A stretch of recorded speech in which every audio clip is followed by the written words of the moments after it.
मेरा नाम है सुमित सिंह मेहता, हाजिर हूँ आपके सामने क्लासिकल मैकेनिक्स से रिलेटेड एक और नया लेक्चर लेके। आज से हम यहाँ पर एडवांस क्लासिकल मैकेनिक्स स्टार्ट करने जा रहे हैं और एडवांस क्लासिकल मैकेनिक्स में जो पहला हमारा टॉपिक आता है वो आता है लैग्रांजियन मैकेनिक्स। इस सब को शुरू करने से पहले या बोल सकते हैं इस एडवांस क्लासिकल मैकेनिक्स या फिर लैग्रांजियन मैकेनिक्स के बारे में पढ़ने से पहले पहला क्वेश्चन हमारे दिमाग में आना चाहिए कि क्यों इस लैग्रांजियन मैकेनिक्स या बोल सकते हैं एडवांस क्लासिकल मैकेनिक्स की ज़रूरत क्यों पड़ी, आखिर इनकी ज़रूरत पड़ी क्यों। देखो, जैसे कि अभी तक हमने क्या डिस्कस किया, हमने 56 लेक्चर दिए किस पर, न्यूटोनियन मैकेनिक्स पर या बोल सकते हैं क्लासिकल मैकेनिक्स पर, जहां पर हमने क्या डिस्कस किए थे, न्यूटन के लॉ डिस्कस किए थे, जहां पर 3 लॉ थे, फर्स्ट लॉ, सेकंड लॉ और थर्ड लॉ ऑफ मोशन। और क्लासिकल मैकेनिक्स की जितनी भी प्रॉब्लम हमारे सामने आई, हम उन प्रॉब्लम के सॉल्यूशन के लिए किसके पास गए, न्यूटन के लॉ के पास गए। और न्यूटन का लॉ क्या कहता है, यानी सेकंड लॉ क्या कहता है, वो बोलता है कि अगर मेरे पास किसी ऑब्जेक्ट पर लगने वाला नेट फोर्स कितना है, एफ नेट है, then this F net will be equal to rate of change of linear momentum. ये क्या है हमारे पास, न्यूटन का सेकंड लॉ है। इसी से फर्स्ट लॉ भी निकल के आता है और इसी से थर्ड लॉ भी निकल के आता है, यानी ये लॉ पता है तो फर्स्ट लॉ भी पता है और थर्ड लॉ भी हमको पता है। अब एक बार इस लॉ को जरा गौर से देखो, ये क्या कह रहा है कि अगर मुझे क्लासिकल मैकेनिक्स से रिलेटेड किसी भी एक प्रॉब्लम को रिजॉल्व करना है या उसको इन्वेस्टिगेट करना है तो सबसे पहले मुझे क्या पता होना चाहिए, उस ऑब्जेक्ट पर लगने वाला नेट फोर्स पता होना चाहिए। कहने का मतलब ये है कि अगर एक ऑब्जेक्ट है जो क्या कर रहा है, इस तरह से एक हॉरिजॉन्टल सरफेस पर मूव कर रहा है, और अगर मैं इस ऑब्जेक्ट पर या इस ब्लॉक पर न्यूटन का सेकंड लॉ लगाना चाहता हूं या फिर न्यूटोनियन मैकेनिक्स की हेल्प से इसके मोशन को इन्वेस्टिगेट करना चाहता हूं, तो मुझे सबसे पहले क्या पता होना चाहिए, इस पर लगने वाले सारे के सारे फोर्स पता होना चाहिए। अब देखो, मान लिया ये इस डायरेक्शन में क्या कर रहा है, मूव कर रहा है with some velocity v velocity से इस डायरेक्शन में क्या कर रहा है, मूव कर रहा है। अब देखो, हम सब जानते हैं अगर इसका मास कितना है, m है, तो नीचे की ओर कितना फोर्स लगेगा, इस पर mg फोर्स लगेगा, और ऊपर की ओर क्या लगेगा, नॉर्मल रिएक्शन r या फिर n लगेगा। अगर इधर की ओर मूव कर रहा है, ऑब्वियस सी बात है सम एक्सटर्नल फोर्स मैंने यहाँ पर लगाया यूं करके, और कुछ फोर्स ऐसा लगेगा, फ्रिक्शनल फोर्स लगेगा इधर की ओर, जो कि क्या होगा, मोशन के अपोजिट डायरेक्शन में होगा। अगर मैं ये बोलूँ इस सरफेस का जो कोफिशिएंट ऑफ फ्रिक्शन है वो क्या है, म्यू है। अभी क्या है, सिचुएशन बहुत सिंपल है, तो मुझे इस पर लगने वाला नेट फोर्स पता चल जाएगा। क्या करूंगा, इन सारे फोर्स का वेक्टर सम निकाल दूंगा, वही किसके बराबर होगा, इस ऑब्जेक्ट पर लगने वाले नेट फोर्स के बराबर होगा। लेकिन सिचुएशन हर बार ऐसी नहीं होती। बहुत बार ऐसा होता है कि हम नेट फोर्स निकालने के लिए हमें यह पता ही नहीं होता है कि उस ऑब्जेक्ट पर कितने फोर्स लग रहे हैं।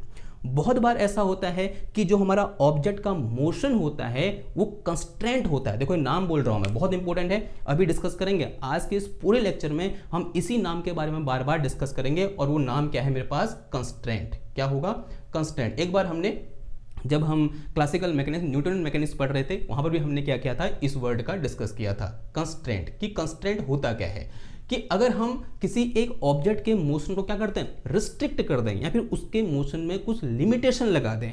जैसे अगर मैं ये बोलूं एक पेंडुलम है, उस पेंडुलम को मैंने क्या कर दिया, उसके मोशन को लिमिट कर दिया, किससे, उसकी लेंथ से, यानी उस पेंडुलम की लेंथ अगर लिमिट फिक्स है तो वो पेंडुलम इस डायरेक्शन में कितना मोशन कर सकता है, सिर्फ एल लेंथ तक ही मोशन कर सकता है, उसके अलावा उसके बाहर वो नहीं जा सकता। तो मैंने क्या किया, उसके मोशन को रिस्ट्रिक्ट कर दिया, या बोल सकते हैं उसके मोशन में लिमिटेशन लगा दी।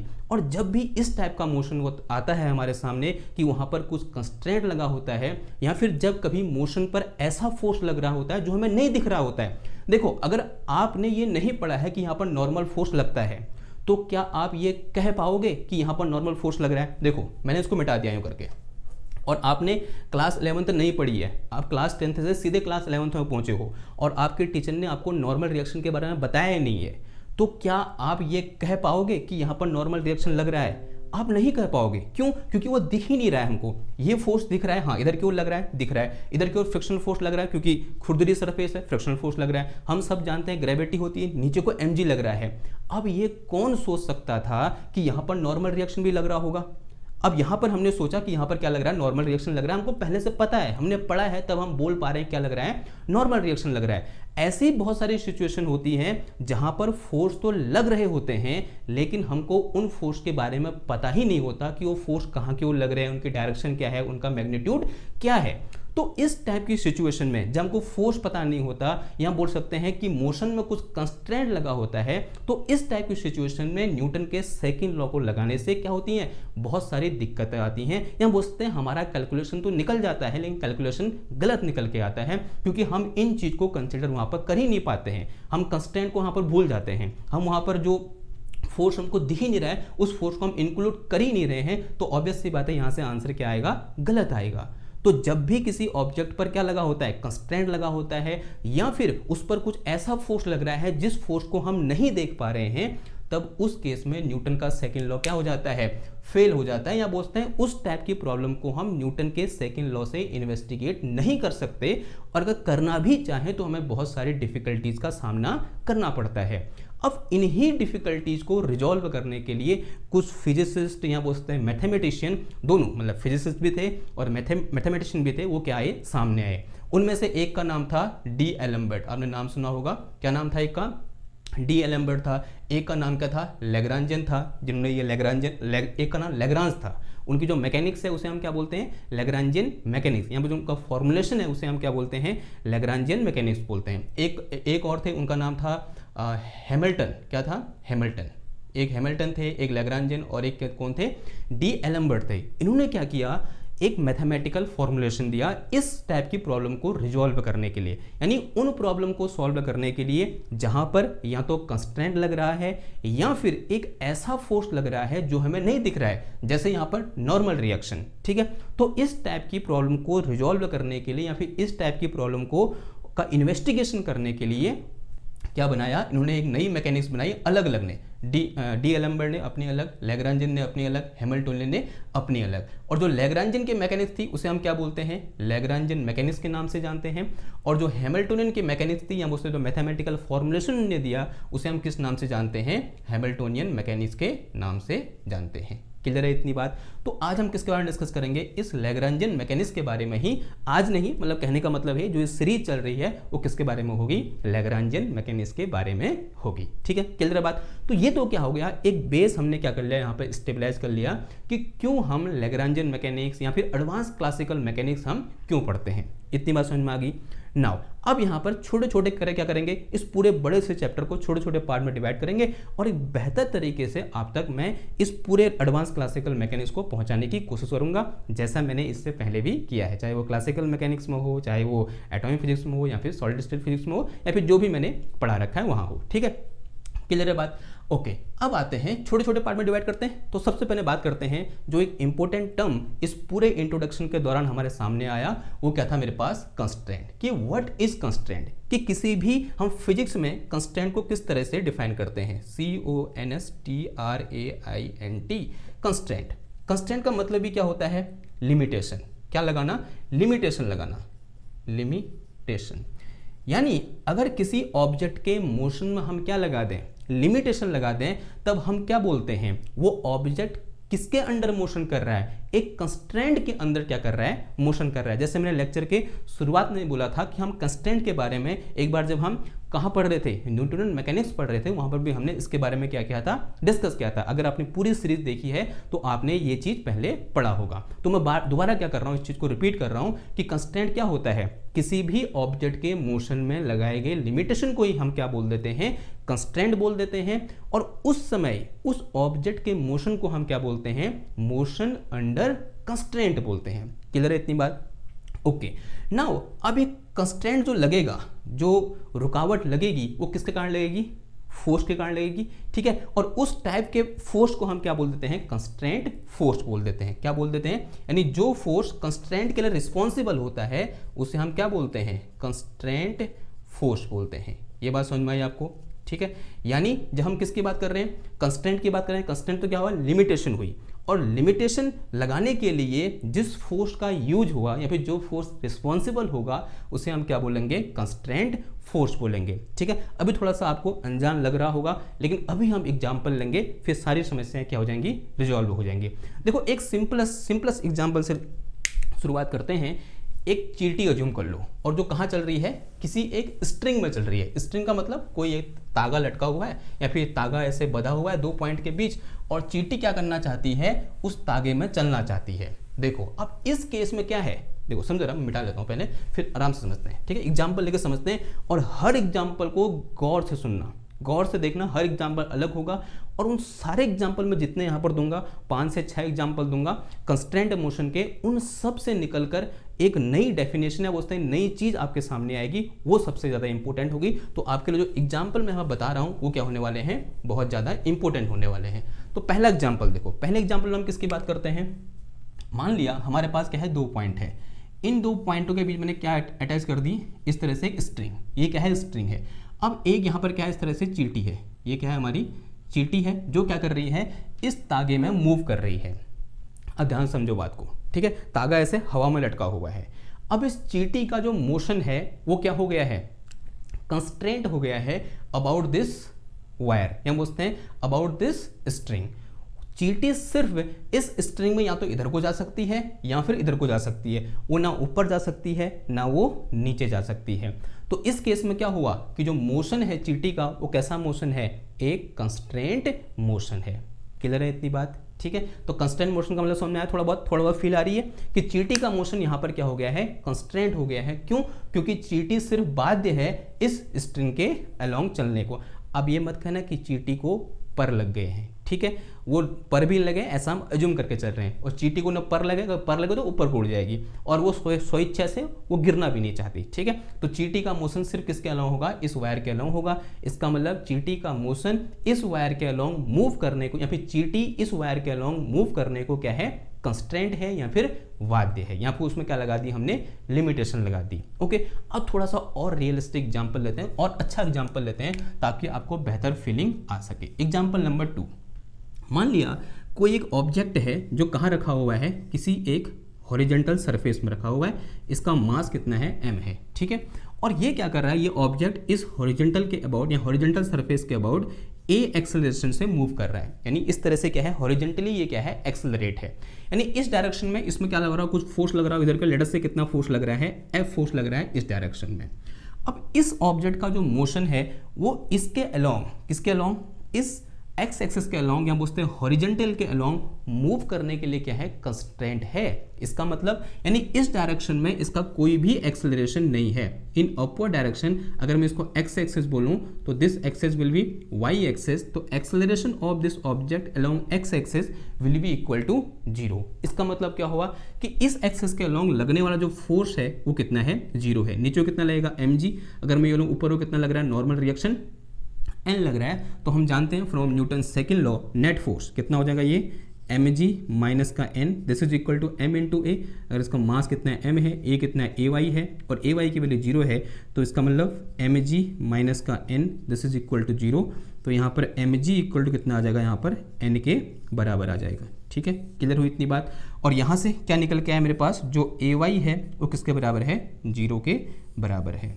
यानी ay इक्वल टू 0 क्या दिखाना चाह रहा है, ये दिखाना चाह रहा है कि वर्टिकल डायरेक्शन में एक्सेलरेशन कितना होगा, 0 होगा। और यही क्या है, कंस्ट्रेंट को दिखा रहा है ये। और इसको कभी कभी हम क्या बोल देते हैं, इक्वेशन ऑफ कंस्ट्रेंट भी बोल देते हैं। ए इक्वेशन या बोलते हैं ए mathematical representation of any constraint. कोई कंस्ट्रेंट लग रहा है, उसका जो मैथमेटिकल रिप्रेजेंटेशन होता है उसे हम क्या बोलते हैं, इक्वेशन ऑफ कंस्ट्रेंट बोलते हैं। तो this is equation of constraint of this motion, said is some equation number 1। इसे मैंने क्या बोल दिया, इक्वेशन नंबर 1 बोल दिया। आप सब जानते हैं जो ay होता है वो क्या होता है, डबल डेरिवेटिव और डिस्प्लेसमेंट होता है। अगर मैं ये बोलूँ along y axis displacement is y, तो del square y over del T square equal to 0। इसको आप ऐसे भी क्या कर सकते हो, लिख सकते हो in terms of differential equation. तो डिफरेंशियल इक्वेशन के टर्म में ये ऐसे आ जाएगा, D square Y over D T square equal to 0, या फिर ए वाई इक्वल टू 0। यानी एक्सेलरेशन अलोंग वाई एक्सिस क्या है, मेरे पास 0 है। क्लियर है बात। तो ये क्या हो गया, एक टाइप का कंस्ट्रेंट मोशन हो गया। अगला एग्जाम्पल देखो, उससे आपको थोड़ा सा और बेहतर क्या आएगी, फील आएगी किसकी, कंस्टेंट मोशन की। एक पेंडुलम देखा आप लोगों ने, जैसे एग्जाम्पल भी दिया थोड़ी देर पहले मैंने, पेंडुलम यहाँ बोलते हैं सिंपल पेंडुलम, क्या सिंपल पेंडुलम। सिंपल पेंडुलम क्या होता है, जब भी हम किसी एक बॉब को या किसी एक मास को किसी एक मासलेस स्प्रिंग से लटकाकर ऑसिलेट कराते हैं तो उसे हम क्या बोलते हैं, सिंपल पेंडुलम बोलते हैं। ठीक है, तो ये क्या है, एक स्ट्रिंग है जिसका मास 0 है, लेट अस से इस बॉब का मास कितना है, m है, और अज्यूम कर लिया इस स्ट्रिंग की लेंथ यहाँ से लेकर यहाँ तक ये कितनी है, l है। ठीक है, और ये क्या है, इसके मेन पोजीशन के अबाउट ऑसिलेट करने को क्या है, फ्री है। अज्यूम किया कि किसी एक पर्टिकुलर इंस्टेंट ऑफ टाइम पर इसका जो डिस्प्लेसमेंट है फ्रॉम मीन पोजीशन वो बहुत स्मॉल है, and let us say this displacement from mean position equal to x, और अज्यूमिंग दैट कि दिस वर्टिकल डिस्टेंस फ्रॉम, अगर मैं इसको ओरिजिन मानूं तो ये कितना हो जाएगा, ये y हो जाएगा, अगर मैं इसको ओरिजिन मानूं तो ये y हो जाएगा, और ये यहाँ से आते लेंथ तो फिक्स है, तो लेंथ क्या है इसकी, फिक्स है, और लेंथ फिक्स है, जो मैं बोल रहा हूँ ना लेंथ फिक्स है, यही क्या है, कंस्ट्रेंट है, कि इस पेंडुलम की लेंथ क्या रहेगी, हमेशा फिक्स रहेगी, इसमें कोई भी चेंज नहीं आएगा। और अगर मैं यहाँ पर थोड़ा सा पाइथागोरस थ्योरम लगाऊं तो एक ट्रायंगल बन रहा है ये, तो दिस इज ए ट्रायंगल, तो ये x है, ये y है, ये l है, तो यहाँ से क्या आ जाएगा, दिस इज x स्क्वायर plus Y square equal to कितना आ जाएगा, ये l स्क्वायर के बराबर आ जाएगा। और यानी x और y की वही वैल्यू पॉसिबल है जो किसके बराबर होंगी, एल स्क्वायर के बराबर होंगी। ठीक है, तो ये क्या है, जो इसको इक्वेशन को क्या बोल दूंगा मैं, इक्वेशन ऑफ कंस्ट्रेंट बोल दूंगा। इसको मैं मॉडिफाई कर सकता हूँ, मैं क्या बोल सकता हूँ, देखो X square plus Y square minus L square this is equal to 0। ठीक है, ऐसा बोल सकते हैं हम इसको, एल स्क्वायर कहाँ चला गया, इधर चला गया, तो यहाँ कितना बच गया, 0 बच गया, सेड इस समय इक्वेशन नंबर 1 हो गया था, इसे क्या बोल दो, इक्वेशन नंबर 2 बोल दो। और ये जो इक्वेशन है इसे क्या बोलता हूँ मैं, equation of constraint for this simple pendulum. और कंस्ट्रेंट क्या है, जो लेंथ ऑफ पेंडुलम है या फिर जो लेंथ ऑफ स्ट्रिंग है जिससे हमने बॉब को लटका रखा है, वो लेंथ क्या है, फिक्स है, और जो फिक्स है वही क्या है, कंस्ट्रेंट है। क्लियर है बात, ओके।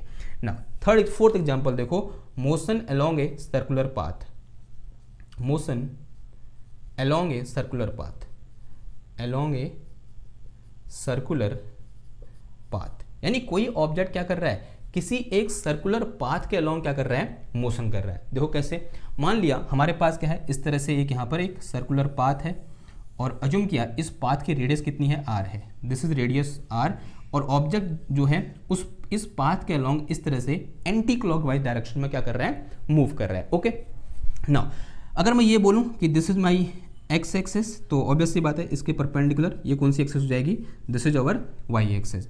और किसी एक पॉइंट ऑफ इंस्टेंट पर अज्यूम करूं कि जो मेरा पार्टिकल है वो कहाँ पर है, यहाँ पर है, इसके कोऑर्डिनेट क्या है, x, y है, लेकिन एक जो चीज़ है वो क्या है, रेडियस, या बोल सकते हैं डिस्टेंस फ्रॉम ओरिजिन इस पार्टिकल की हमेशा क्या रहेगी, फिक्स रहेगी, क्योंकि हम बोल रहे हैं कि जो पार्टिकल है या ऑब्जेक्ट है वो क्या कर रहा है, मोशन अलोंग सर्कुलर पाथ, एक सर्कुलर पाथ के अलोंग क्या कर रहा है, मूव कर रहा है। अगर मैं इस पॉइंट की बात करूँ तो इस पॉइंट पर दिस इज r, और ये r यानी यहाँ से आते की डिस्टेंस कितनी हो जाएगी, यहाँ पर क्या है कोऑर्डिनेट 0,0 है, तो अगर मैं यहाँ पर r इक्वल टू निकालूंगा या फिर r स्क्वायर इक्वल टू निकालूंगा तो this will be equal to X square plus Y square, कितना हो जाएगा, ये X square plus Y square के बराबर आ जाएगा। ठीक है, ये पता है ना आपको किन्हीं दो पॉइंटों के बीच की डिस्टेंस कैसे निकालते हैं, अगर हमको क्या पता हो, कोऑर्डिनेट पता हो, फॉर्मूला पढ़ा आप लोगों ने कि ऐसा होता है कुछ कि यहाँ से अगर डिस्टेंस कितनी है, r है, तो this r will be equal to under of x2 minus x1 यानी x माइनस 0 का होल स्क्वायर, ये आएगा, फिर प्लस कितना आ जाएगा,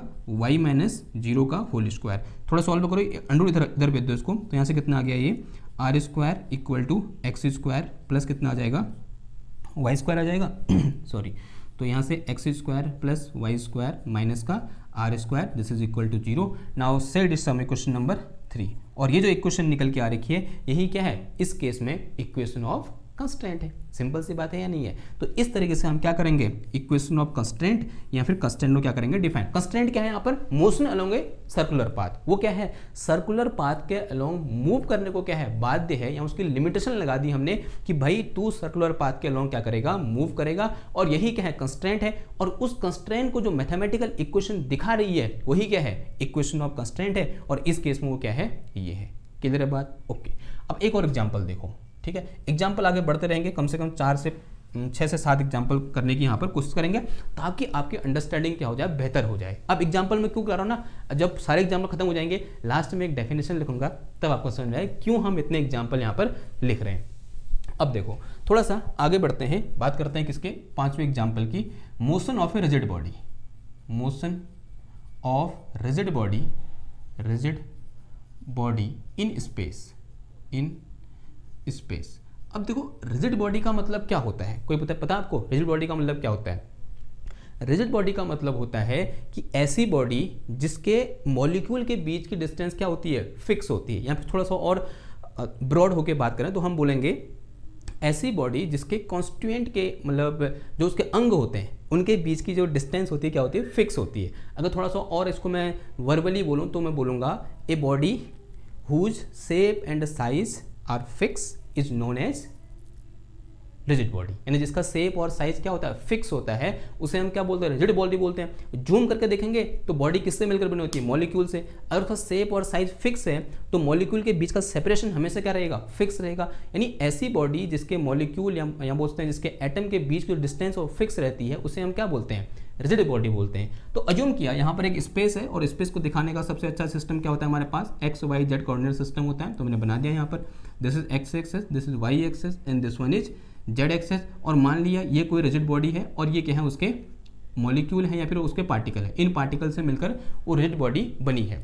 अगर मैं इसको बोलूँ दिस इज माई पार्टिकल 1 और दिस इज माई पार्टिकल 2 और ये पूरी बॉडी क्या कर रही है, स्पेस में मूव कर रही है, लेकिन बॉडी तो मूव कर रही है लेकिन इस पार्टिकल और इस पार्टिकल के बीच का जो सेपरेशन है वो हमेशा क्या रहेगा, फिक्स रहेगा। वही क्या है, कंस्ट्रेंट है। ठीक है, अब उस इक्वेशन ऑफ कंस्ट्रेंट कैसे लिख देंगे, तो एक काम करो, अज्यूम कर लो कि ये जो यहाँ से यहाँ तक late us say this is r1 position vector of this molecule 1 या particle 1 and this is r2 is position vector of particle 2 and this thing will be the separation vector. ये क्या होगा मेरा, separation between particle 1 and particle 2, late us say this is delta r, इसको मैंने क्या बोल दिया, डेल्टा r बोल दिया।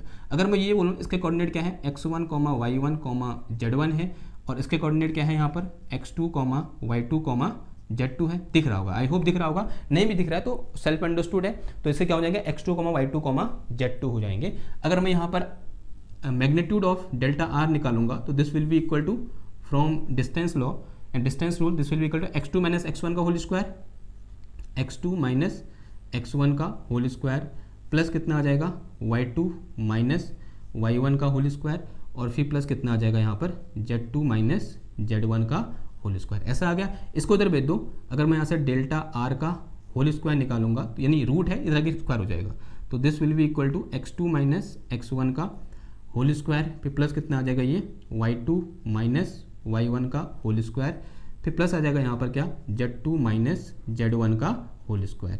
अब इसको डेल्टा आर स्क्वायर को इधर भेज दो तो क्या आ जाएगा यहाँ से equation, this is x2 minus x1 का whole square plus this is y2 minus y1 का होल स्क्वायर फिर प्लस यहाँ पर कितना आ जाएगा, ये z2 माइनस z1 का होल स्क्वायर, इधर प्लस का था इधर का माइनस का हो जाएगा, तो माइनस का डेल्टा आर का क्या हो जाएगा, whole square and this is equal to 0। Set is some equation number 3 हो गया था, तो 3 हो गया था, इसको 4 बोल दो, this is equation number 4 and this is equation of constraint for this body या फिर दिस रिजिड बॉडी। ठीक है, ये तो पार्टिकल 1 और 2 के लिए था। उस तरीके से बहुत सारे पार्टिकल हैं यहाँ पर, इसको आप i j k के टर्म में भी लिख सकते हो इन जनरल, लेकिन हम फिलहाल 2 पार्टिकल के टर्म में लिख रहे हैं, ये भी सही है। ठीक, क्लियर है बात, ओके। थोड़ा सा आगे बढ़ते हैं, एक और एग्जाम्पल लेते हैं, एग्जाम्पल नंबर 6। देखो इसमें मैं क्या कर रहा हूँ, इसमें मैं 2 पार्टिकल ले रहा हूँ और ऐसा बोल रहा हूँ कि दोनों पार्टिकल क्या हैं, एक सॉलिड रॉड से कनेक्टेड है। कुछ ऐसा केस है कि एक ये पार्टिकल ये है, एक मास ये है m1 और ये दूसरा मास है क्या मेरे पास m2। ये मेरे पास क्या है m1 है, ये मेरे पास m2 है। दोनों को मैंने क्या किया, एक रॉड से फिक्स कर दिया। ऐसा एग्जांपल हमारे पास होता है डंबल, ऐसे उठाने वाला। ठीक है, डंबल में क्या होता है, बीच का फिक्स होता है और 2 पार्टिकल मतलब 2 मास एक इधर लगा होता है। अब ये जो मेरे पास सिस्टम है ये क्या कर रहा है, स्पेस में मूव कर रहा है। तो मुझे बताना है इसकी इक्वेशन ऑफ कंस्ट्रेंट क्या होगी। कंस्ट्रेंट क्या है समझ में आ रहा है, कंस्ट्रेंट क्या है, ये रॉड क्या है, कंस्ट्रेंट है। एज ए कंस्ट्रेंट क्या हो रही है, ट्रीट हो रही है कि इन 2 मास के बीच का सेपरेशन क्या रहेगा, हमेशा कांस्टेंट रहेगा। और लेट अस से अगर बोलूँ लेंथ कितनी है, l है और ये स्पेस में मूव करने को फ्री है, तो this is my X axis, this is Y axis and this one is Z axis. इसके कोऑर्डिनेट मैंने क्या बोल दिया, x1 y1 z1। इसके कोऑर्डिनेट मैंने बोल दिया क्या, x2 y2 z2 बोल दिए। और अगर मैं इसका पोजीशन वेक्टर कितना बोल दूँ, r1 बोल दूँ, ऐसा बोल सकता हूँ। और इसका पोजीशन वेक्टर मैंने कितना बोल दिया, r2 बोल दिया। तो यहाँ से अगर मैं सेपरेशन निकालूँ, this l will be equal to कितना हो जाएगा ये, this is under root of x2 minus x1 का होल स्क्वायर, फिर प्लस कितना आ जाएगा ये y2 माइनस y1 का होल स्क्वायर, फिर प्लस आ जाएगा यहाँ पे कितना z2 माइनस z1 का होल स्क्वायर, ऐसा कुछ आएगा। तो इसे मिटाऊँ मैं, तो यहाँ से मेरे पास एल स्क्वायर इक्वल टू कितना आ गया, थोड़ा सॉल्व कर लूँ, शॉर्टकट मान लूँ, एल स्क्वायर आएगा, एल स्क्वायर इधर भेजोगे तो माइनस एल स्क्वायर हो जाएगा इधर, और इधर जीरो हो जाएगा, यानी क्या आ जाएगा ये, this is X square minus x2 square minus x1 का whole square plus y2 minus y1 का whole square plus this is z2 minus z1 का whole square and this is minus L square and this is equal to zero. So it is some equation number 3 4 हो गए थे, इसे क्या बोल दिया मैंने, इक्वेशन नंबर 5 बोल दिया है। ठीक है, नाउ अब ये क्या है, this is equation of constant for motion of these two particle, या बोलते हैं दिस सिस्टम, इस सिस्टम के पार्टिकल के लिए इक्वेशन ऑफ कंस्टेंट क्या हो जाएगा, ये हो जाएगा। उस तरीके से इस सिस्टम के लिए इक्वेशन ऑफ कंस्टेंट ये हो जाएगा, इस सिस्टम के लिए ये हो जाएगा, इस सिस्टम के लिए ये हो जाएगा, इस सिस्टम के लिए ये हो जाएगा। ठीक है, क्लियर होगी इतनी बात, ओके ना। अब देखो, अब बारी आती है इन पांचों इक्वेशन को, एक इक्वेशन मैंने यहाँ लिखी, ये भी एक्स वाई के टर्म में थी, मतलब वाई के टर्म में थी, ये भी एक्स वाई के टर्म में है, ये भी एक्स वाई के टर्म में है, ये भी एक्स वाई के टर्म में है, ये भी एक्स वाई के टर्म में है, और यहाँ पर एक इस तरह से कांस्टेंट भी आ रहा है। तो मैं एक काम कर सकता हूँ, इन सबको क्या कर सकता हूँ मैं, इन जनरल लिख सकता हूँ। Now all above 5 equation in general can be written as, तो इसे मिटाऊँ मैं, ठीक है। तो देखो कैसे लिख सकते हैं, above equation combinedly written as या can be written as can be लिख देना यहाँ पर, can be written as function of, ध्यान सुनना बात को, फंक्शन ऑफ, देखो किसका फंक्शन है ये, x1 y1 z1, यानी x y z का फंक्शन है। तो इसको मैं अगर जनरल बात कर रहा हूँ तो इसको मैं क्या बोलता हूँ, फंक्शन ऑफ x1 और x2, माना वहाँ पर कितने हैं, n नंबर ऑफ पार्टिकल है। जब मैं दो पार्टिकल की बात करता हूँ x1 और x2 आ रहा है, अगर वहाँ पर n नंबर ऑफ पार्टिकल हैं तो कहाँ तक आएगा, x1 x2 x3 dead S xn तक आएगा।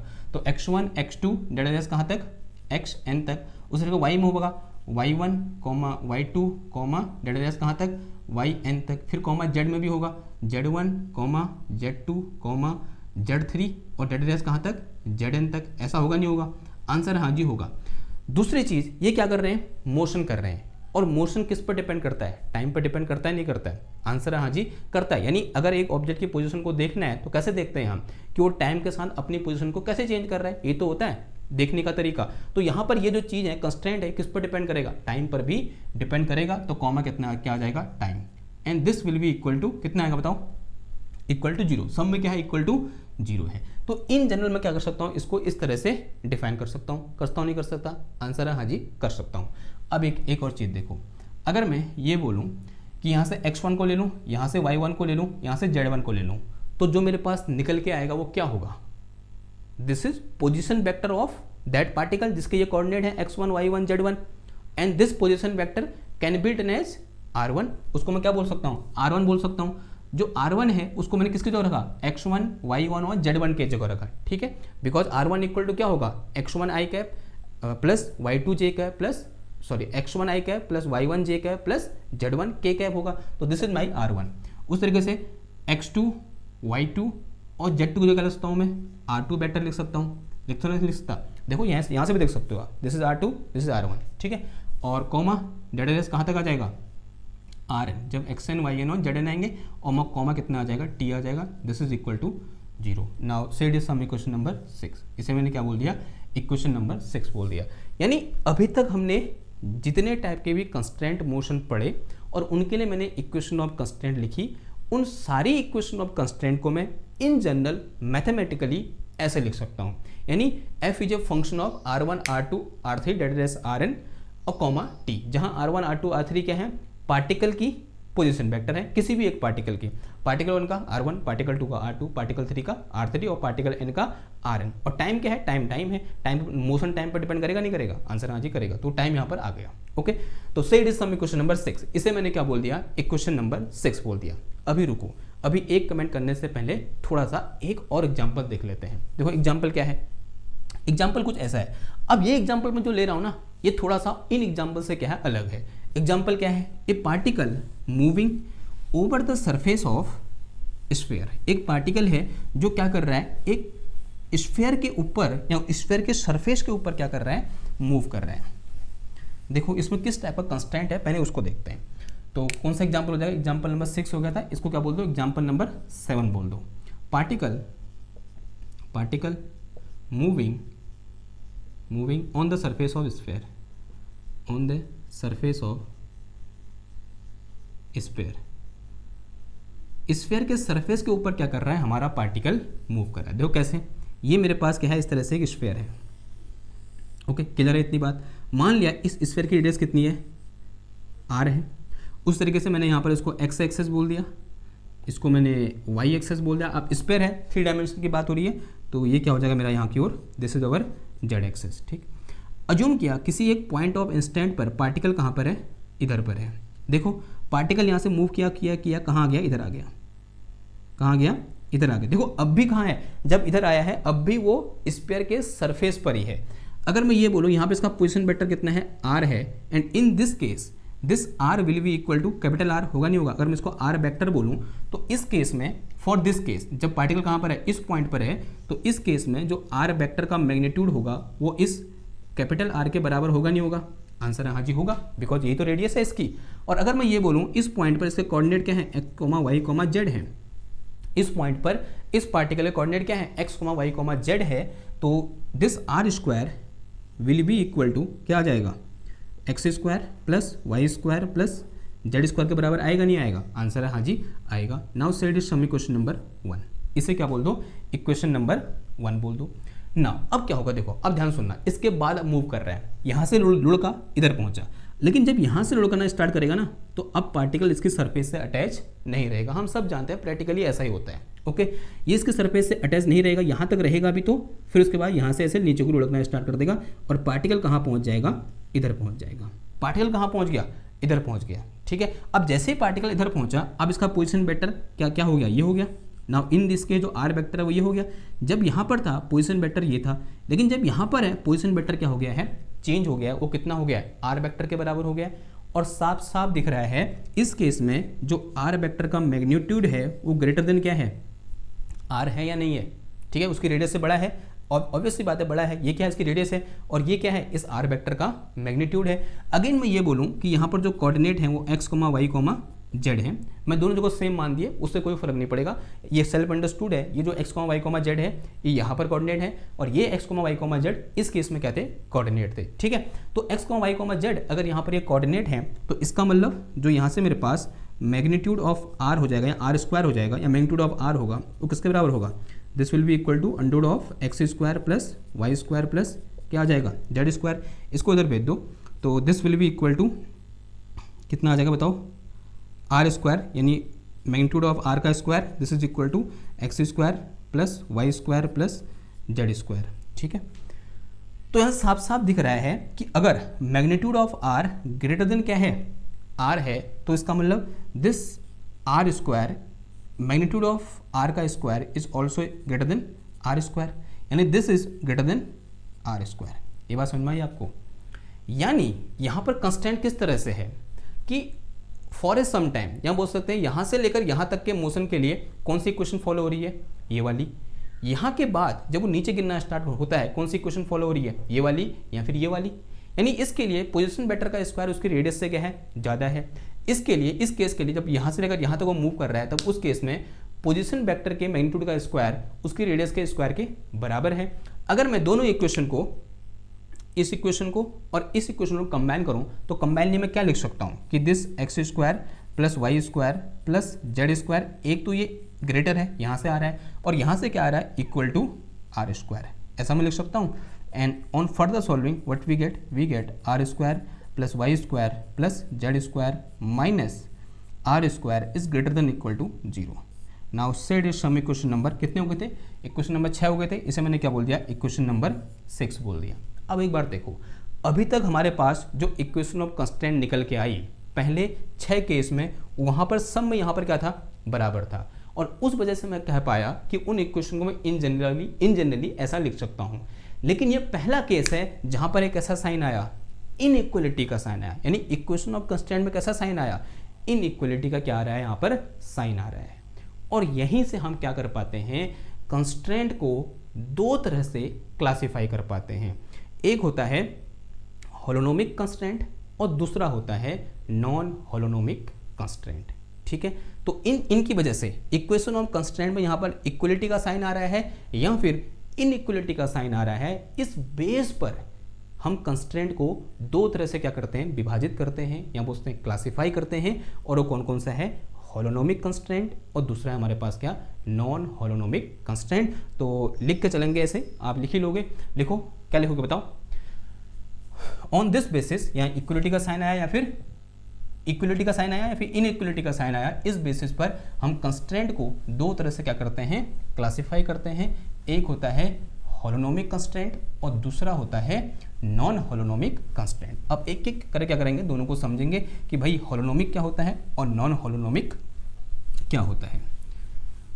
तो हिंट डालो, क्या, होलोनोमिक कंस्ट्रेंट। तो पहला क्या हो जाएगा हमारे पास, होलोनोमिक कंस्ट्रेंट, यानी ऐसे कंस्ट्रेंट या बोलते हैं जब इक्वेशन ऑफ कंस्ट्रेंट इस इक्वेशन नंबर 6 को फॉलो करती है। बस सिंपल सी डेफिनेशन है, जब इक्वेशन ऑफ कंस्ट्रेंट इस इक्वेशन नंबर 6 को फॉलो करती है तब उस कंस्ट्रेंट को हम क्या बोल देते हैं, होलोनोमिक कंस्ट्रेंट बोल देते हैं। यानी दिस टाइप ऑफ कंस्ट्रेंट या for this type of constraint equation of constraint follow this equation, यानी R1 R2 comma Rn comma T this is equal to 0। जब कोई इक्वेशन ऑफ कंस्ट्रेंट इस टाइप के कंस्ट्रेंट को फॉलो करेगी, यानी यहाँ पर क्या आएगा, इक्वल का साइन आएगा, तो हम क्या बोल देंगे, वो कंस्ट्रेंट कैसा है, होलोनोमिक कंस्ट्रेंट है। दूसरा होता है हमारे पास कौन सा वाला, non holonomic constraint. Non holonomic constraint, non holonomic constraint क्या हो जाएगा फिर, जब क्या आएगा यहाँ पर इनइक्वलिटी का साइन आ जाएगा, उसे हम क्या बोल देंगे, नॉन होलोनोमिक कंस्ट्रेंट बोल देंगे। यानी जब क्या होगा, इक्वेशन ऑफ कंस्ट्रेंट पर कैसा साइन आएगा, इनइक्वलिटी का साइन आएगा। किसका साइन, इनइक्वलिटी का साइन आएगा, तब उस टाइम पर जो कंस्ट्रेंट होगा वो कैसा कंस्ट्रेंट होगा, नॉन होलोनोमिक कंस्ट्रेंट होगा। अब ये मत कहना इन दोनों के एग्जाम्पल दो, ये एग्जाम्पल किसका है, नॉन होलोनोमिक का। अभी तक जो एग्जाम्पल पढ़े वो सब किसके हैं, होलोनोमिक के। क्लियर है बात, ओके। नाउ अब यहाँ पर हम जो होलोनोमिक कंस्ट्रेंट होता है उस पर हम और भी यहाँ पर कमेंट कर सकते हैं। तो more about holonomic and non holonomic constraint, मोर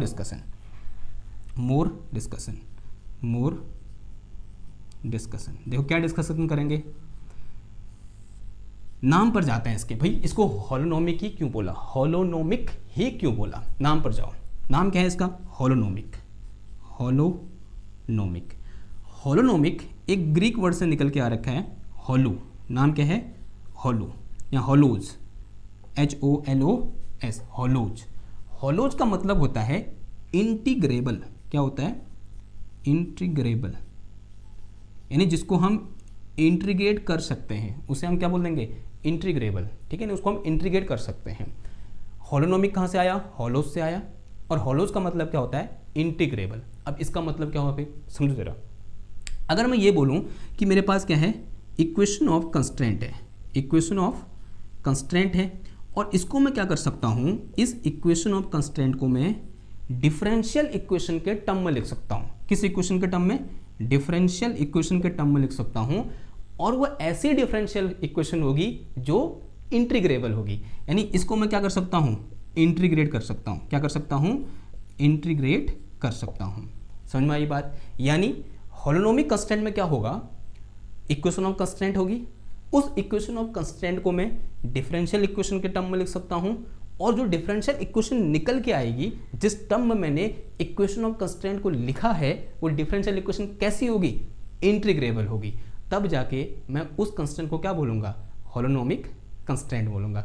एक एग्जाम्पल लेते हैं और समझते हैं, और एग्जाम्पल हम लेंगे किस बुक से, हमारी JC उपाध्याय की बुक से। JC उपाध्याय सर की बुक है, आप सब लोग को पता है कौन सी बुक है। ठीक है, तो ये बुक रिकमेंडेशन भी हो गया। क्लियर बात। तो उस बुक से हमने एग्जाम्पल उठाया है किसका, एग्जाम्पल जिससे हम समझेंगे कि इसका मतलब क्या हुआ, कि डिफरेंशियल इक्वेशन है, फिर इंटीग्रेबल है या फिर नहीं है।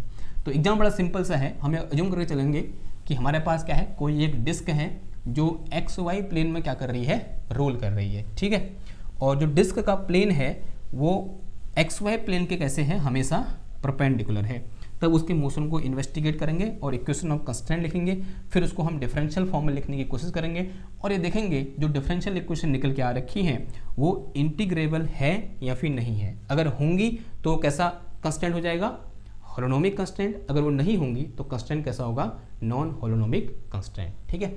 तो अज्यूम कर लो कि मेरे पास यहाँ पर क्या है, दिस इज एक x Y Z coordinate system बनाते हैं, यहाँ नहीं बनाएंगे, थोड़ा सा बगल में बनाएंगे, ठीक है, सॉरी। तो ये मेरे पास क्या एज्यूम कर लिया, y axis, this is our x axis बोल दो इसको मैं वाई एक्सेस ऐसे ले रहा हूँ पीछे को, समझ रहे हो, ऐसे, this is my y axis. तो ये मेरे पास क्या है, वाई एक्सेस है और जेड एक्सेस है, ठीक है। ये पीछे की हो रही हूँ करके, तो x cross y equal to कितना आ गया, जेड आ गया, ठीक। अज्यूम किया कि मेरे पास क्या है, यहाँ एक डिस्क है, इस प्लेन में, इस एक्स वाई प्लेन में मैंने क्या रख दी, इस तरह से एक डिस्क रख दी और ये डिस्क का सेंटर है। अब ये क्या कर रही है, अगर इस तरह से रोल कर रही है इस एक्स वाई प्लेन में तो उसकी कुछ ना कुछ एक्सेस ऑफ रोटेशन होगी। तो अज्यूम कर लिया इसकी जो एक्सेस ऑफ रोटेशन है वो ये है, this is axis of rotation. और एक्सेस ऑफ रोटेशन कहाँ से जाती है, इसके सेंटर से जाती है, तो this is axis of rotation. ये क्या है, हमारी एक्सेस ऑफ रोटेशन है। अज्यूम कर लिया कि ये एंगुलर वेलोसिटी ओमेगा से क्या कर रही है, इस एक्सेस के अबाउट रोटेट कर रही है और इसकी रेडियस मैंने कितनी बोल दी, आर बोल दी। और किसी एक पॉइंट ऑफ टाइम पर यहाँ पर जो इसकी लीनियर वेलोसिटी है वो इस डायरेक्शन में है, जिसकी वैल्यू कितनी है, वी है, जो कि कांस्टेंट है। यानी ये कांस्टेंट लीनियर वेलोसिटी से स्पीड से क्या कर रहा है, इस तरह से ये मूव कर रहा है, ठीक है। ये बात समझ में आ रही है आपको, चित्र समझ में आ रहा है, मतलब डायग्राम समझ में आ रहा है ना, कि मेरे पास क्या है, डिस्क है जिसकी रेडियस आर बोल रहे हैं, स्मॉल आर बोल दो, आपकी मर्जी है, कितना बोल दिया मैंने, स्मॉल आर बोल दिया। और जो ओमेगा एंगुलर वेलोसिटी क्या कर रहा है, इस तरह से मूव कर रहा है। एक और अजम्पशन बोलो, मतलब अज्यूम करो कि जो एक्सेस ऑफ रोटेशन है वो इस एक्स एक्सेस से थीटा एंगल बना रही है, कितना एंगल, थीटा एंगल, ठीक है। अब देखो ये घूमेगा, ऐसे ही अगर वो घूम रहा है तो ऑब्वियस सी बात है यहाँ पर जो डिस्प्लेस करेगा, ये अगर मैं इस पॉइंट को अज्यूम करूँ तो ये पॉइंट कैसा मोशन करेगा, एंगुलर मोशन करेगा। और अगर मैं अज्यूम करूँ कि जो एंगुलर डिस्प्लेसमेंट कितना है, फाई है, अज्यूम क्या कर लिया मैंने, phi is angular displacement, then we all know that this omega is equal to instantaneous angular velocity at any time. This will be equal to rate of change of phi, rate of change of angular displacement, and this can be written as in short phi dot. phi dot लिख सकता हूँ मैं इसको, मैं phi के ऊपर बिंदी लगा दूँ, ठीक है। इसको क्या बोलते हैं, first derivative of phi with respect to time. तो एक और चीज़ पढ़ी हमने न्यूटन मैकेनिक्स में, v इज इक्वल टू क्या होता है, आर ओमेगा, ठीक है, ये सब पढ़ा है हमने, हाँ, चेक कर लेना पीछे। तो यहाँ से v इक्वल टू कितना आ जाएगा, आर ओमेगा जो कितना आ जाएगा, d phi by dt and this will be equal to r phi dot। ये मेरे पास क्या निकल के आया, v निकल के आया। ये रिलेशन पढ़ा है लीनियर वेलोसिटी और एंगुलर वेलोसिटी का रिलेशन क्या होता है, v equal to r omega होता है, ओके।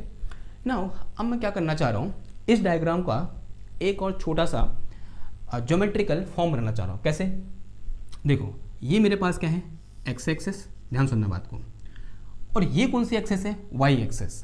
एक चीज हम सब जानते हैं, this y axis will be perpendicular to x axis, तो रख दो फिर। तो ये मेरे पास वाई एक्सेस है जो कैसे है, perpendicular to the x axis है, यानी दिस एंगल इज 90 डिग्री, ठीक है। ये होता है, अब यहाँ पर आपको नहीं दिख रहा है वो अलग बात है, क्योंकि ये 2 डायमेंशनल बोर्ड है और ये चित्र कैसा है, 3 डायमेंशनल है, लेकिन यहाँ पर दिख रहा है this is Y axis, this is x axis, angle कितना दोनों के बीच का, 90 है। नाउ अब ये क्या है, एक्सेस ऑफ रोटेशन है, और जो एक्सेस ऑफ रोटेशन है वो क्या कर रही है, इस एक्स एक्सेस से थीटा एंगल बना रही है, ठीक है। तो this is my axis of rotation, ये क्या है, एक्सेस ऑफ रोटेशन है, एक्सेस ऑफ रोटेशन, ओके। और ये जो एंगल है वो कितना है, थीटा है, ध्यान देने वाली बात ये है। दूसरी चीज देखो, दूसरी चीज ये क्या है, लीनियर वेलोसिटी v है। एक चीज हमने जब हम सर्कुलर मोशन पढ़ रहे थे, यहाँ पर रोटेशनल मोशन पढ़ रहे थे, हमने वहाँ पर डिस्कस किया था कि अगर कोई ऑब्जेक्ट क्या कर रहा है, लीनियर मोशन कर रहा है और उसकी एंगुलर वेलोसिटी क्या है, कांस्टेंट है, तब उसकी जो लीनियर वेलोसिटी होती है, सॉरी क्या बोला मैंने, अगर कोई ऑब्जेक्ट क्या कर रहा है, सर्कुलर मोशन कर रहा है और उसकी जो स्पीड है वो कांस्टेंट है, जो लीनियर स्पीड है, यहाँ बोलते हैं जो एंगुलर स्पीड है वो कांस्टेंट है, तब उस केस में क्या होगा, जो मेरे पास v वेक्टर होगा वो हमेशा एक्सेस ऑफ रोटेशन के नॉर्मल होगा। ये ध्यान देना हमेशा कि जो v होता है वो हमेशा एक्सेस ऑफ रोटेशन के नॉर्मल होता है, v वेक्टर, ठीक है। तो क्या हो जाएगा, देखो ऐसे नॉर्मल है, अगर मैं इस पॉइंट पे इसको ड्रॉ करूं, बिकॉज वेक्टर है हम उसको पहले शिफ्ट कर सकते हैं। अगर पहले शिफ्ट कर इधर पर रखूंगा तो v वेक्टर कैसे आएगा मेरा, ऐसे आएगा, normal to the this axis of rotation, ये क्या होगा मेरा v होगा। अब आते हैं क्लास 8th में पढ़ी हुई एक थ्योरम पर। अगर मेरे पास दो लाइन है, एक लाइन ये है और एक लाइन ये है, दोनों एक दूसरे को 90 डिग्री पर कट करती हैं। अब मैंने यहाँ पर दो लाइन खींची, एक लाइन इसको थीटा एंगल पर कट कर रही है और दूसरी लाइन इस पर क्या है, नॉर्मल है। ये बात समझ में आ रही है आपको, ठीक है। क्या किया मैंने, एक लाइन ये है ऐसे और एक लाइन ये है, या फिर इसको ऐसे बोलो, एक लाइन ये है, एक लाइन ये है, ठीक है। ये वाला सुनना है, एक लाइन ये है और एक लाइन ये है, एंगल कितना है दोनों के बीच का, 90 है। एक लाइन ये है जो इसको 90 पर कट कर रही है, एक लाइन ये है जो इसको 90 पर कट कर रही है। अगर इन दो लाइन के बीच का एंगल थीटा है तो ये एंगल भी कितना होगा, थीटा होगा। ये बात हमने एक दो बार डिस्कस नहीं की है, बहुत बार डिस्कस की है। जब हम क्या पढ़ते हैं, मोशन इन इंक्लाइन प्लेन पढ़ते हैं, वहाँ भी क्या कर रखी है, डिस्कस कर रखी है, ठीक है। तो इस तरह से हम क्या करेंगे, यहाँ पर एंगल इक्वल टू थीटा लिखेंगे। अगर ये थीटा है तो इसका यहाँ की ओर कंपोनेंट कितना आ जाएगा, वी कॉस थीटा, और इसका ठीक नॉर्मल इन एक्स डायरेक्शन कितना आ जाएगा, वी साइन थीटा। आएगा नहीं आएगा, आंसर है हाँ जी आएगा। तो यहाँ से अगर मैं वी एक्स निकालूँ तो यानी component of velocity along x axis, this will be equal to v sine theta. और अगर मैं क्या निकालूँ यहाँ से, वी वाई निकालूँ तो this will be equal to v cos theta. सिर्फ किसकी बात हो रही है, मैग्नीट्यूड की बात हो रही है, ओके। अब वी की वैल्यू कितनी है, r d phi over D t है, और वी एक्स इक्वल टू कितना होगा, d x upon d t के बराबर होगा। इसे जो मैंने क्या रख दिया, d phi over D t into sine theta, comma, और ये कितना आ जाएगा यहाँ पर, d y by d t, this is equal to, और ये आर भी है, ठीक है, r r r d phi by d T, और इंटू कितना आ जाएगा, कॉस थीटा। देखो डी टी से डी टी उड़ा दो, वैसे कटता नहीं है लेकिन हम बोलेंगे कट गया है, ठीक है। मैथमेटिक्स वाले नहीं काटते, मतलब काटेंगे नहीं, लेकिन फिजिक्स वाले को इतनी छूट होती है कि वो ऐसे बोलेगा कट गया। तो यहाँ से मेरे पास डी एक्स इक्वल टू कितना आ जाएगा, r sine theta d phi, और यहाँ से कितना आ जाएगा, d y equal to r cos theta, और ये कितना आया यहाँ पर, डी फाई आया, ठीक है। And these two are differential equation. तो मैंने क्या किया, इक्वेशन ऑफ कंस्ट्रेंट को डिफरेंशियल इक्वेशन के टर्म में लिखा, this is in terms of differential equation, ऐसे मैंने लिख लिया। एक बार दोनों को देखो, क्या ये दोनों इंटीग्रेबल हैं? ये इंटीग्रेबल कब होते हैं, यहाँ dx है, हो जाएगा इंटीग्रेशन। यहाँ देखो वेरिएबल क्या है, थीटा है, और यहाँ क्या है, डी फाई है, नॉट इंटीग्रेबल, नहीं हो सकता इंटीग्रेशन। भाई क्या होना चाहिए, यहाँ थीटा होना चाहिए। यहाँ भी देखो, यहाँ थीटा होना चाहिए, यानी ये भी इंटीग्रेबल नहीं है। आगे समस्या, तो these two differential equation are not integrable, यानी यहाँ पर जो मोशन हो रहा है, इस मोशन में जो कंस्ट्रेंट है वो कैसा है, होलोनोमिक या फिर नॉन होलोनोमिक। आप सब एक साथ बोलोगे नॉन होलोनोमिक। क्यों? क्योंकि डिफरेंशियल इक्वेशन के टर्म में एक्सप्रेस तो कर दिया, लेकिन जो डिफरेंशियल इक्वेशन निकल के आई वो कैसी है, एक अनइंटीग्रेबल या बोलते हैं नॉन इंटीग्रेबल डिफरेंशियल इक्वेशन है। क्लियर है बात? तो this is example of non holonomic constraint. तो इस तरह से हमने क्या किया, होलोनोमिक कंस्ट्रेंट और नॉन होलोनोमिक कंस्ट्रेंट को क्या किया, डिफाइन किया। यहाँ पर दो और टाइप के कंस्ट्रेंट आते हैं, एक होता है रेहोनोमस कंस्ट्रेंट और दूसरा होता है हमारे पास स्क्लेरोनोमस। नोमस होता है क्या होता है, स्क्लेरोनोमस कंस्ट्रेंट। एक होता है रेहोनोमस, एक होता है स्क्लेरोनोमस। ठीक है, मेरे से बोला नहीं जा रहा, सॉरी फॉर दैट। एक होता है क्या, रेहोनोमस, एक होता है स्केलर, SCLER,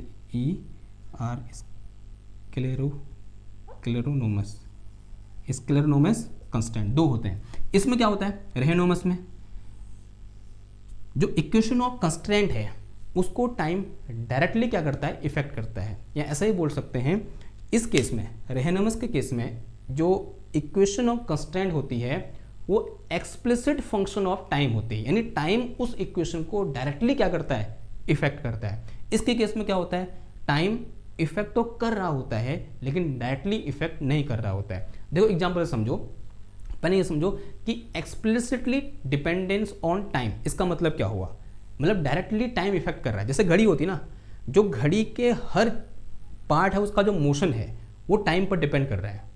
अगर वो आराम से मूव करेंगे वो पार्ट तो टाइम डिले हो जाएगा, अगर वो फास्ट मूव करेंगे तो टाइम क्या फास्ट हो जाएगा। तो क्या है यहाँ पर, एक्सप्लिसिट डिपेंडेंसी अपॉन टाइम है। अगर वहीं दूसरी ओर मैं क्या बात करूँ, हमारे दिन भर के टेम्परेचर की बात करूँ, हमारा दिन भर का टेम्परेचर टाइम के साथ चेंज होता है, होता नहीं होता, सुबह कम होता है, दिन में ज़्यादा होता है, शाम को कम हो जाता है, लेकिन क्या वो एक्चुअल में टाइम पर डिपेंड करता है? नहीं करता। किस पर डिपेंड करता है? सन पे, यानी सन से कितना रेडिएशन आ रहा है उस बात पर डिपेंड करता है। ठीक है, क्लियर हुई बात? यानी डिपेंड कर रहा है लेकिन डायरेक्टली डिपेंड नहीं कर रहा है। अगर ये बोल दे कि एक्सप्लिसिट डिपेंडेंस अपॉन टाइम, इसका मतलब वो डायरेक्टली किस पर डिपेंड कर रहा है? टाइम पर डिपेंड कर रहा है। और अगर वो डायरेक्टली टाइम पर डिपेंड करेगा, इक्वेशन ऑफ कंस्ट्रेंट, तो वो कौन सा कंस्ट्रेंट होगा? रेहोनोमस। और स्क्लेरोनोमस में क्या हो जाएगा कि वो एक्सप्लिसिटली टाइम पर डिपेंड नहीं करेगा। क्लियर है बात? तो this is all about today lecture. और आज के लेक्चर में क्या डिस्कस किया हमने? कंस्ट्रेंट के बारे में क्या किया? डिस्कस किया। ये क्या है, शुरुआत में मैंने पहले बोला, तोड़ तोड़ क्या करेंगे हम, डिस्कस करेंगे। और आज का लेक्चर ही लगभग हो गया है, कितने मिनट का? 50 मिनट के आसपास हो गया है। तोड़ तोड़ के भी ये हाल है। तो अब आने वाले लेक्चर में क्या डिस्कस करेंगे कि किस तरह से कंस्ट्रेंट मोशन क्या करता है, किसी भी एक प्रॉब्लम, एक क्या करता है, क्या बोलेंगे उसको हम, हमारे सामने क्या प्रॉब्लम आती है कंस्ट्रेंट मोशन की वजह से।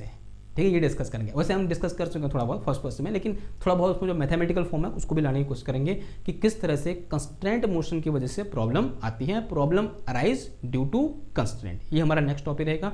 फिर उसके बाद डी-एलेम्बर्ट प्रिंसिपल डिस्कस करेंगे। आगे को बढ़ते जाएगा। दनादन आप लाइक शेयर सब्सक्राइब कर दीजिए। मैं मिलता हूँ आपसे नेक्स्ट क्लास में एक और नए टॉपिक के साथ। तो बोले थैंक यू, धन्यवाद, बाय बाय।